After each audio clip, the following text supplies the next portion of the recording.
Naître, découvrir, grandir. La caisse d'allocation familiale au premier pas de la vie.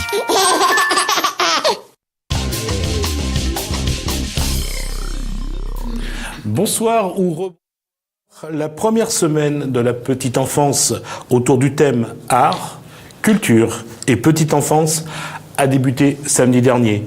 Comme précisé dans le dossier de presse, ce focus va permettre de dresser les perspectives d'évolution de la petite enfance avec comme seul objectif l'épanouissement des enfants. Cet épanouissement commence par la sensibilisation des tout-petits à l'art et à la culture. On en parle dans la Réunion, comment il est.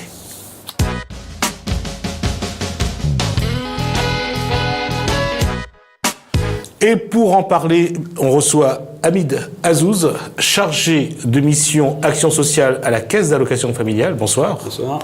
Je disais tout à l'heure, c'était juste parce que je voulais faire un clin d'œil à l'actualité. Je disais ça commençait samedi. On va juste dire qu'il y a eu une convention qui a été signée, juste pour le dire et pour entrer en information, une convention qui a été signée avec l'Université de la Réunion. Et là, on parle bien sûr de parentalité. On reviendra là-dessus. Juste une question, puisque cette semaine démarre ainsi, Hamid Azouz. On a dit première semaine de la petite enfance autour de la culture, de l'art, de la culture et de la petite enfance. Ce matin, on était à Sainte-Marie, on a regardé l'éveil musical. Aujourd'hui, vraiment, on peut se dire que la culture, l'art, la culture, c'est vraiment un outil cognitif pour l'éveil. Oui, tout à fait, puisque là, on est vraiment sur l'enfant de moins de 3 ans, c'est-à-dire de la naissance à 3 ans.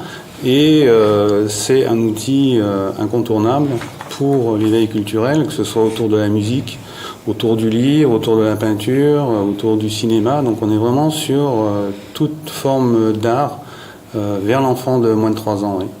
Et la CAF parle de cette démarche partenariale, parce que des partenaires, il y en a, en tout cas dans cette démarche. Combien sont-ils, plus ou moins ? Alors au total, on est à peu près une vingtaine de partenaires. On a des partenaires institutionnels, puisque on travaille donc sur les partenaires institutionnels avec l'État, donc la DAC OI, la DIECT.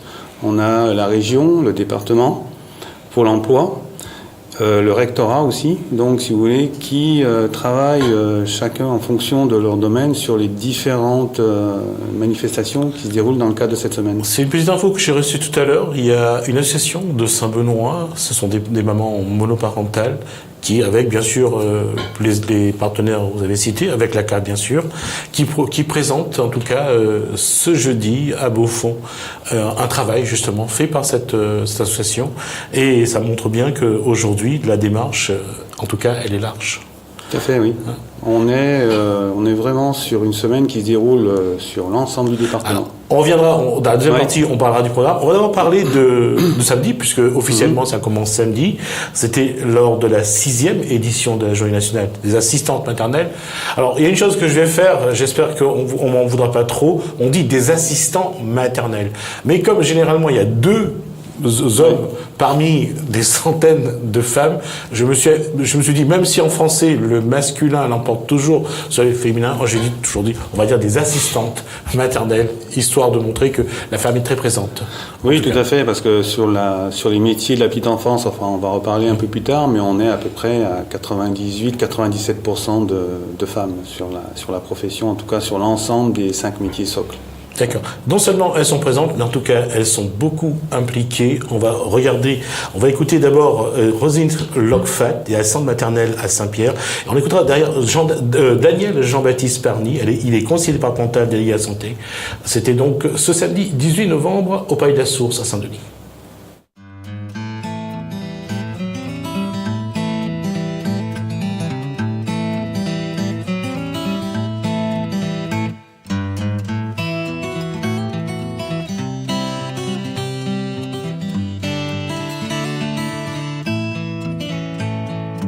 Instant d'information, c'est une journée des assistantes maternelles. Qu'est-ce que ça apporte, ce genre de journée ?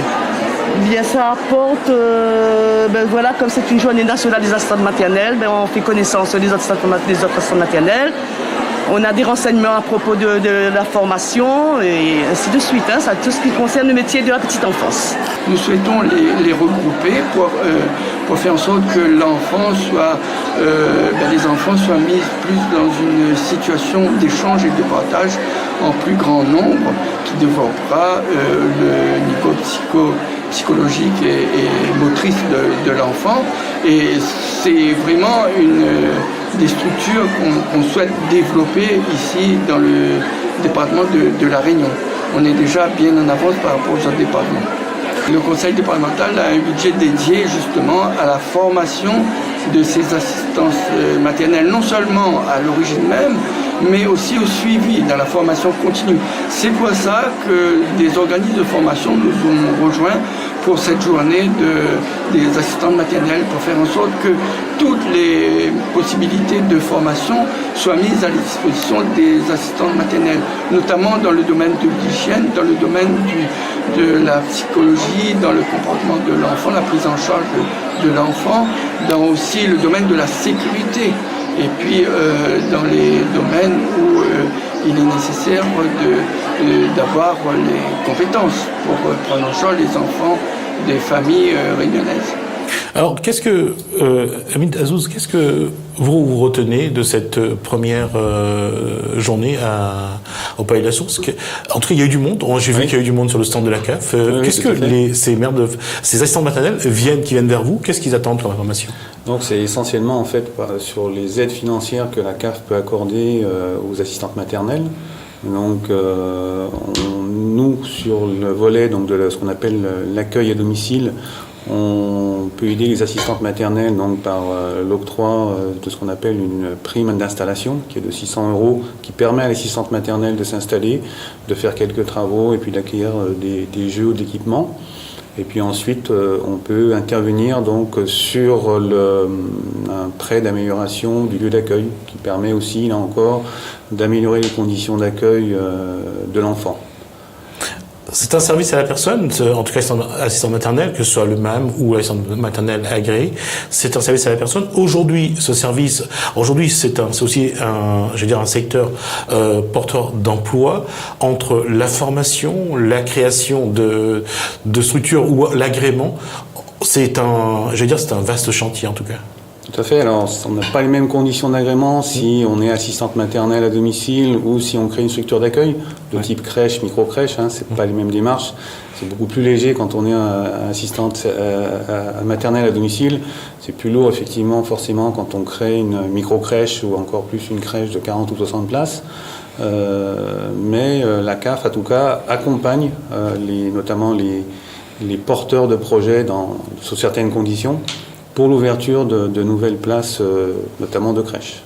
Et là, on essaye de travailler avec le département aussi sur le développement des maisons d'assistantes maternelles. On va voir justement le cadre dans un instant, mais juste avant, je voudrais qu'on regarde. Donc, s'il y a un constat qui s'impose, le secteur de service à la personne suscite de plus en plus de vocations, mais aussi il y a la volonté, il y a la détermination et il y a la passion. Je vous propose un exemple avec 4 drôles de dames de l'étang salé.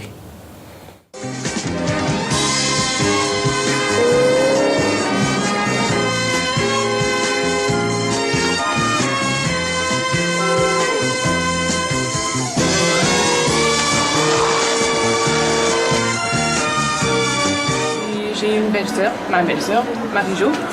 Elle nous a demandé si on voulait faire monter le projet avec elle et du coup on s'est lancés tous les 4 et voilà.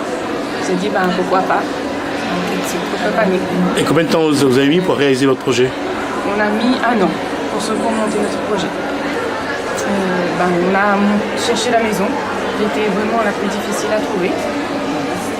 Ensuite, on a monté, dès qu'on a trouvé la maison, on a lancé notre dossier d'agrément. On a monté le dossier ERP et puis dès qu'on a reçu notre agrément, on s'est dit, on se lance à la main, on ouvre. On a fait tous les travaux possibles on n'avait plus de jours fériés, on n'avait pas de dimanche, pas de samedi. On était tout le temps sur la main en train de bosser. C'est vrai, comme a dit Valérie, un parcours très compliqué au début, très difficile. C'est vrai qu'on nous demandait beaucoup de sécurité pour les enfants. Et bon, après, avec la persévérance, comme on dit toujours, toute chose peut avancer. Mais voilà, aujourd'hui on est là. Ça fait 3 ans que la MAM est ouverte, la maison d'assistante maternelle Café Vanille existe. Et ben voilà, on est fiers de nous. Il y avait Anthony avec nous, mais maintenant c'est Cathy qui le remplace. Voilà, tout va bien pour nous, on s'entend bien, une bonne équipe, une bonne cohésion dans tout ce qu'on fait avec les parents et les enfants. Merci les parents, c'est tout moi. Voilà.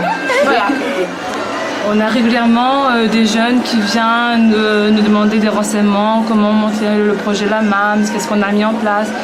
Et c'est vrai, nous, on est une MAM assez ouverte, donc toute information qu'on peut apporter pour réaliser ce projet, ben, on est là aussi pour ça. Et c'est vrai que tout ce qui est paperasserie, c'est vrai, ça a freiné un petit peu au niveau de la paperasserie.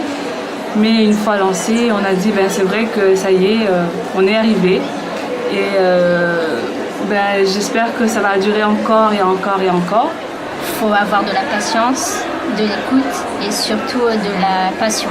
Parce que pour pouvoir créer et mettre en place des activités avec les enfants, c'est quelque chose qui n'est pas donné à tout le monde. Donc c'est vraiment de la création et de l'invention. Retourner en enfance. Il faut avoir de la patience, de l'écoute et surtout de la passion. Parce que pour pouvoir créer et mettre en place des activités avec les enfants, c'est quelque chose qui n'est pas donné à tout le monde. Donc c'est vraiment de la création et de l'invention. Retourner en enfance. Donc pour vous les filles, si vous arrivez à maîtriser un œuvre, donc vous maîtrisez les enfants. C'est question piège, ça non? Exactement. Oui. Du gâteau. C'est du gâteau. On peut dire ça comme ça. Retour sur le plateau. Hamid Azouz, il y a une chose que je voulais absolument qu'on le voit, parce qu'on ne voit pas derrière tout le travail qu'il y a, le partenariat qu'il faut mettre en place, parce qu'il y a la Caisse d'allocation familiale, mais il y a aussi tous les partenaires avec qui travailler. Et la question que je voulais dire tout à l'heure, qu'est-ce qui fait que cette première semaine de la petite enfance autour du thème art, culture et petite enfance est d'abord un événement partenarial inédit? Si on avait voulu faire cette semaine de la petite enfance, donc autour de l'art, la culture, seulement pour la CAF, on n'aurait pas pu le faire tout seul. Donc c'est l'intérêt effectivement de pouvoir créer cet événement qui est sur tout le département, qui est organisé sur tout le département de manière partenariale. Si on rentre un petit peu après dans les détails du programme, on verra qu'on a par exemple des journées sur les métiers de la petite enfance. On a aussi une action de formation, on a des activités qui se déroulent actuellement dans une centaine de structures sur l'île, donc une centaine de crèches sur l'île. Et puis le 25 novembre, on a aussi un séminaire. Et donc toute cette synergie de partenariat est issue déjà d'un dispositif qui s'appelle le schéma départemental des services aux familles. Et justement, alors comment faut-il continuer à procéder ou mieux procéder pour harmoniser et agir dans l'unité et ce pour le développement de la petite enfance à La Réunion, justement? Alors justement, un des objectifs du schéma départemental des services aux familles, l'objectif final, effectivement, c'est le service rendu aux familles, notamment sur le volet de la petite enfance, puisque on a une commission petite enfance qui s'occupait de tout le développement de l'offre d'accueil. On a lancé un appel à projet, notamment on a travaillé sur le cahier des charges avec les partenaires, ce qui a permis un petit peu de réguler l'offre et le développement de la petite enfance sur le territoire. On a également aussi, dans cette commission, on s'occupe de la formation continue. Donc c'est aussi pour ça qu'on a pu mettre en place cette formation autour du thème musique, chant et comptine. Donc on a vraiment un partenariat qui est très fort et l'ensemble des partenaires s'impliquent. Il y a une chose aussi, on parle toujours des assistantes maternelles, on parle pour la CAF, on parle pour le département, on parle des maisons d'assistantes maternelles, mais derrière tout ça, il y a plusieurs dispositifs. Il y a le relais d'assistante maternelle, il y a les espaces de vie sociale, les ludothèques, les centres sociaux, les classes passerelles, les conventions territoriales globales, les contrats enfance jeunesse. On le voit en tout cas dans la presse. Le directeur général de la CAF signe pas mal de conventions. C'est un gros dispositif. Alors, et je vais pas parler de l'UDAF et des activités de l'UDAF, mais ça fait quand même un très gros dispositif sur lequel vous intervenez. Oui, enfin, en fait, c'est plusieurs dispositifs, si vous voulez, sur lesquels on intervient. On a aussi les dispositifs autour de la parentalité, autour de la petite enfance, autour de l'action sociale. Et c'est vrai que la CAF met beaucoup de moyens en œuvre justement pour faciliter la vie des familles, puisque l'objectif final c'est quand même de faciliter la vie des familles, de pouvoir offrir par exemple sur la petite enfance des offres, des solutions d'accueil variées qui correspondent vraiment à leurs besoins. Sur le volet parentalité aussi, il y a récemment une convention qui a été signée, c'est pareil, c'est pour vraiment aider les familles dans leur fonction parentale. Et d'ailleurs, je crois que c'est votre directeur, Monsieur Slama, qui est à l'origine de l'observatoire oui. de la parentalité oui. avec l'Université de La Réunion. Oui, on a un partenariat avec l'Université de La Réunion, donc l'observatoire de la parentalité, qui je crois qui est un des rares structures de ce genre, en tout cas sur le territoire national. On dit que l'Observatoire de la parentalité est né en effet d'une initiative de Jean-Charles Slama, directeur général de la Caisse d'allocation familiale de La Réunion, et a fait l'objet d'un partenariat avec l'Université. Il a été créé pour répondre aux besoins d'une évolution sociétale où le soutien à la parentalité devient un enjeu public. Tout à fait, parce qu'on entend régulièrement des parents qui sont un petit peu perdus, qui ne savent pas comment faire avec leurs enfants, donc que ce soit les jeunes enfants ou que ce soit même les ados. On connaît toutes les problématiques autour du numérique, autour de l'autorité parentale. Donc c'est vraiment l'Observatoire, un service qui va permettre de pouvoir recueillir un ensemble d'informations sur la parentalité. On a un site de l'Observatoire, de recenser les dispositifs et de pouvoir aussi mettre en réseau tous ses partenaires. Alors, avant de faire une petite pause, juste pour dire que voici les 4 domaines d'intervention sur la thématique art, culture et petite enfance, le service d'accueil de la petite enfance, les métiers de la petite enfance, formation professionnelle de la petite enfance, comme vous l'avez dit tout à l'heure d'ailleurs, et séminaires et conférences sur le thème art, culture et petite enfance. En tout cas, on le voit, pour le soutien à la parentalité passe aussi par cet épanouissement de l'enfant, en tout cas. Tout à fait, notamment sur le jeune enfant. Alors, on parlait de l'intérêt de l'art et de la culture pour le jeune enfant. C'est justement aussi pouvoir inciter les parents à à jouer avec eux, avec leurs jeunes enfants de moins de 3 ans, à leur faire écouter de la musique, c'est-à-dire de pas leur donner une tablette, mais de leur faire écouter de la musique différente, de les partager inciter, avec eux, échanger. de partager avec eux, d'échanger autour d'un livre, autour de musique, autour d'une petite séance de cinéma, vous voyez. C'est au-delà en fait de l'autorité, du soin ou de l'hygiène, c'est vraiment un vecteur de lien entre l'enfant et ses parents. On va y revenir dans un instant. On va marquer une petite pause puisqu'on va regarder d'abord ce qui nous attend dans les communes. On aura une page de pub. On revient juste après. Et on va surtout voir tout ce qui est prévu cette semaine, dans cette semaine de la petite enfance. Naître, découvrir, grandir. La caisse d'allocation familiale au premier pas de la vie.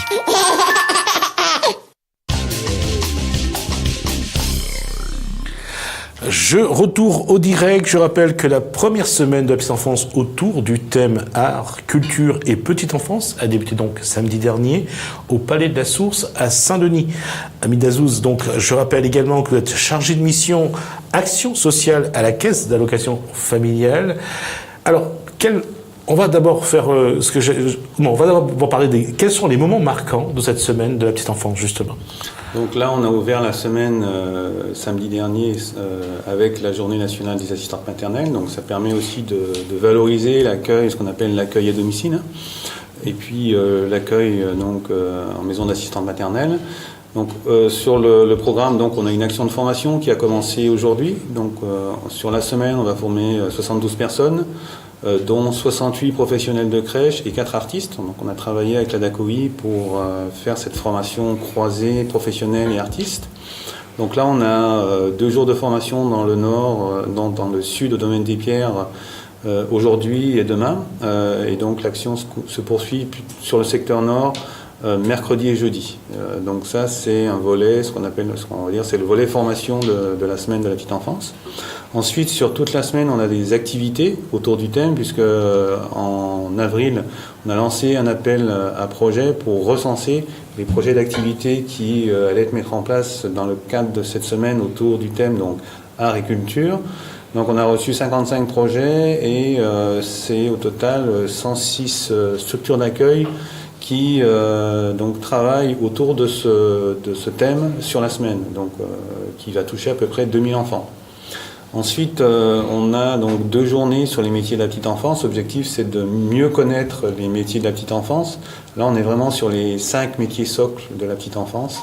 Donc, assistante maternelle, CAP accompagnant éducatif petite enfance, auxiliaire de puériculture, éducatrice de jeunes enfants, éducateur de jeunes enfants, et infirmier ou infirmière puéricultrice. Donc là, on travaille en partenariat notamment avec la DIECT, Pôle emploi, la région et le rectorat qui donc vont amener des élèves. On attend à peu près 400 élèves sur les 2 journées pour découvrir les métiers de la petite enfance. Donc on va pouvoir, le public va pouvoir rencontrer des professionnels qui vont leur parler de leur métier. Ils vont pouvoir aussi rencontrer les organismes de formation et visionner un film qui a été fait spécifiquement pour la semaine de la petite enfance qui présente les métiers de la petite enfance. On a également travaillé en partenariat pour la journée de demain sur Saint-Gilles avec le lycée de Pervenche. On a un projet donc avec une classe de sécurité et une classe gestion administration pour l'accueil du public. Et sur le nord, donc ce sera vendredi, Mocamont-Gaillard, avec les mêmes partenaires, et on aura cette fois-ci le lycée Rontonnet qui va pouvoir, avec leur classe accueil, donc accueillir le public. Donc ça, c'est l'aspect sur la valorisation des métiers. Et on a un partenariat avec Pôle emploi aussi, où on va mettre en relation des demandeurs d'emploi déjà formés au métier de la petite enfance et des gestionnaires qui seront là pour donc avoir un premier contact avec ces personnes. Alors, ça, ce sont les grands moments de cette semaine. Alors, on va juste faire une petite parenthèse, puisque on a parlé de projets. Un des projets qui a été retenu, c'est le projet du Petit Chou. Oui. Le groupe de la communauté associative des marionnettes. Les marionnettes, voilà, j'allais dire une bêtise. Et donc, on va regarder 2 reportages. Je vais d'abord commencer par l'occasion d'assister à un moment d'éveil musical et de découvrir une journée des tout-petits dans un jardin d'enfants. Attention. Attention. Marche avant. Marche avant. Marche arrière. Partez. Partez. Petit escargot porte sur son dos sa maisonnette. Au moment où on reçoit l'enfant, quoi on fait? À l'accueil, déjà nous prend les transmissions pour voir si l'enfant va bien. Et nous note dans le cahier d'équipe pour l'ensemble de l'équipe. Et après... Alors, quelle discussion on en a avec la maman, finalement? Avec la maman, nous demande déjà si l'enfant il va bien, le parent aussi, parce que déjà tout le temps nous demande l'enfant, et les parents aussi. Et puis nous pose des questions par rapport à la nuit d'avant, à l'humeur, voilà. Et ça veut dire que vous adaptez à l'humeur de l'enfant? Oui. Alors, généralement, quand l'enfant y arrive, quoi tu fais ici? Après, on a la collation. L'animatrice qui arrive en premier, il prend le premier groupe. Et il commence la collation avec le premier groupe. Et après, on enchaîne avec un jeu libre avant le temps de chant, à 9h. Et après le temps de chant, chaque animatrice reprend son groupe référent que l'il est. Et voilà, après ça commence les activités jusqu'à, on va dire, 10h30. Et après 10h30? Après 10h30, après il y a un petit temps aussi, entre 10h15 et 10h45. Il y a le temps de change aussi. Chaque groupe il passe au change pour changer les couches, lavage de nez ou prise de température s'il a besoin. Et à 10h45, il y a le repas. 10h45 jusqu'à, on va dire, à peu près 11h30, ça dépend. Et après, on repasse au change et on va, au fur et à mesure, à la sieste. Et c'est parti pour jusqu'à, on va dire, 3h moins quart. Ça dépend des enfants, du sommeil des enfants. Comment se fait généralement le retour des parents quand ils reviennent chercher? Les départs des enfants, vous voulez dire, c'est ça? Oui. Le retour, les parents y arrivent, ils récupèrent les transmissions écrites par l'animatrice dans le cahier de l'enfant.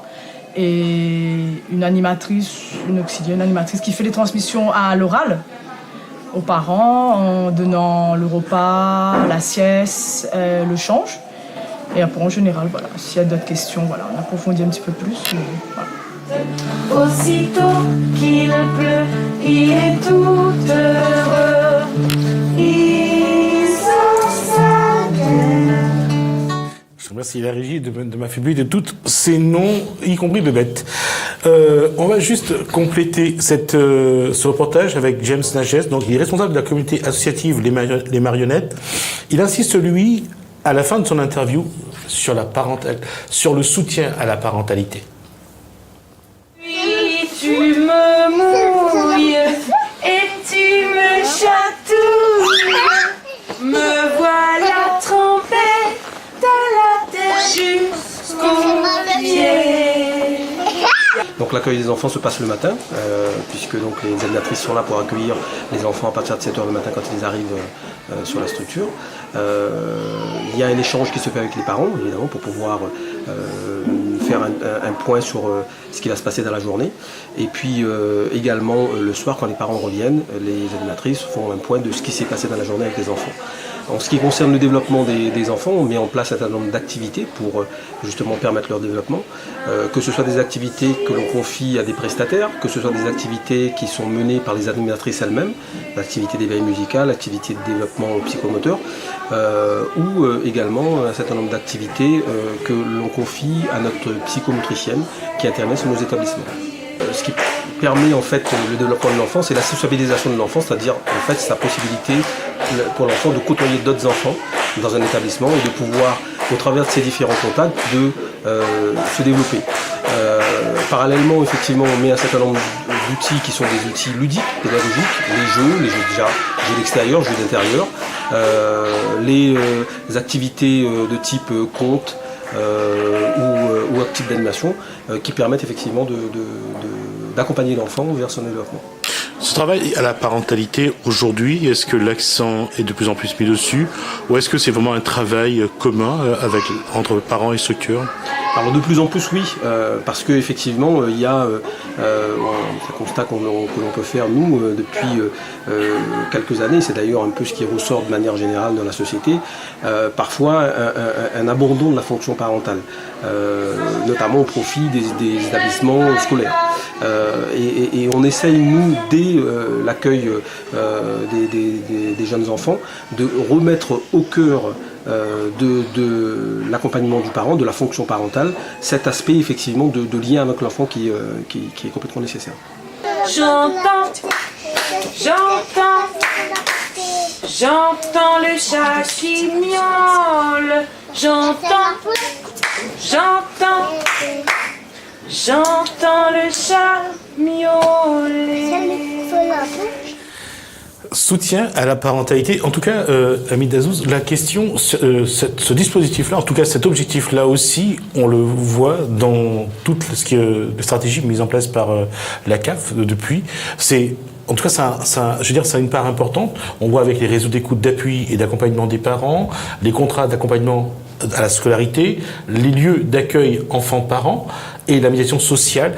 En tout cas, on voit que derrière, il y a un socle suffisamment fort pour, en tout cas, accompagner les parents. Tout à fait, c'est une des priorités de la CAF sur la parentalité, tout comme la petite enfance. C'est pour accompagner les parents, pas forcément en difficulté, puisque les lieux d'accueil parents-enfants ne s'adressent pas forcément à des parents qui ont des difficultés avec leurs enfants.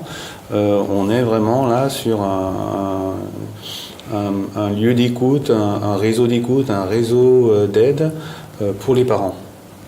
Il nous reste 3 minutes. La question c'est, vous avez l'impression que le public est conscient de ce rôle qu'a la caisse d'allocation familiale dans toute cette démarche de la petite enfance, même au-delà d'ailleurs, puisque ça va bien plus loin. C'est un des aspects qui est peu connu de l'action de la CAF. Effectivement, la CAF est connue pour verser les prestations familiales, aide au logement, mais c'est vrai qu'on a un service d'action sociale ici à la CAF de la Réunion qui est conséquent, qui est dynamique et qui met beaucoup de choses en place. Notamment, c'est dans le cadre du schéma départemental des services aux familles et de l'action sociale de la CAF que cette semaine a été mise en place et pilotée par la CAF. Donc l'action sociale de la CAF, on va dire, est peu connue du grand public et justement ce genre de manifestation telle que la semaine de la petite enfance permet de communiquer sur l'accompagnement que fait la CAF en direction des familles au sens large et plus spécifiquement sur la petite enfance, puisque la CAF finance quasiment la totalité des établissements d'accueil qui fonctionnent, à peu près, on en a à peu près 300 pour 6000 places actuellement qui fonctionnent sur le département, et puis tout ce qui tourne autour de l'accompagnement à la parentalité. Alors, dernière question. Aujourd'hui, est-ce que il y a bien sûr le cadre dans la semaine de la petite enfance. Au-delà de ça, je veux dire, au-delà de cette semaine, les actions se poursuivent. En tout cas, l'accompagnement, en tout cas, ne s'arrête pas. Alors sur ce volet art et culture, on est vraiment au début de la démarche. Là, fin septembre, on a organisé une rencontre entre les professionnels de la petite enfance et des artistes, donc qui a permis effectivement de montrer qu'il y avait un besoin de partenariat entre ces deux secteurs, le secteur de la petite enfance et le secteur culturel. Le séminaire qui va se dérouler donc le 25 novembre, donc samedi prochain au Mocamont-Gaillard, va permettre aussi de continuer un petit peu à réfléchir et de sortir des pistes de travail pour pouvoir continuer sur ce thème qui est vaste et qui s'inscrit notamment aussi dans le cadre d'une convention qui a été signée au niveau national entre le ministère de la Culture et le ministère des Familles pour pouvoir mettre en place des actions comme des résidences artistes dans les structures, ou aussi, pourquoi pas, ouvrir les lieux de spectacle aux plus jeunes enfants. Donc il y a beaucoup de choses à faire et je pense qu'on est en train de poser les bases de ce travail. En tout cas, nous, on y reviendra jeudi de 19h45 à 20h45 dans Info Politique. On a l'occasion d'élargir un petit peu ce champ de discussion avec d'autres partenaires, bien sûr. Merci, Hamid Azouz, chargé de mission à Action sociale à la Caisse d'allocation familiale. Merci pour toutes ces précisions. On vous retrouve jeudi. Tout au long de la semaine, on aura des comptes rendus sur tout ce qui se passe donc pendant cette semaine de la petite enfance, art, culture et petite enfance. L'occasion de voir aujourd'hui comment la CAF détaille tous ces dispositifs, ouvre ces dispositifs pour accompagner les enfants bien sûr et les parents. Merci à vous de nous avoir suivis, merci à la régie. Commencez bien votre soirée sur Télécréole, surtout ne ratez pas Top Sport tout à l'heure 19h45, 20h45 avec Yves Morel. Moi je vous retrouve demain. Bonne soirée à vous.